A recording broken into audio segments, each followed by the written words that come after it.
Subscribe करे खातिर लाल button दबाई और भोजपुरी के ताजा अपडेट पहले पावे खातिर घंटी वाला बटन दबाई।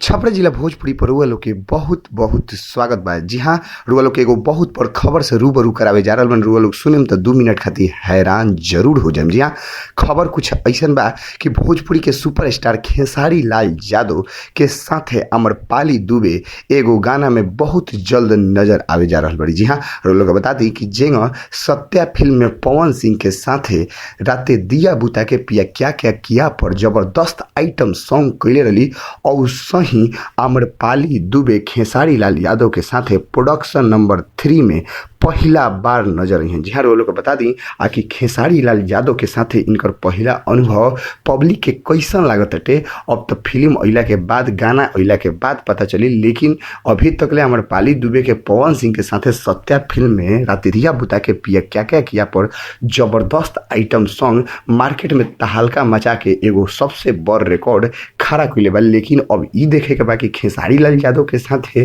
प्रोडक्शन नंबर 3 में खेसारी लाल यादव के साथे आम्रपाली दुबे के जोड़ी कितना पब्लिक लोग के भा रहल बाटे, कितना लोग इनका के सपोर्ट कर रहल बा।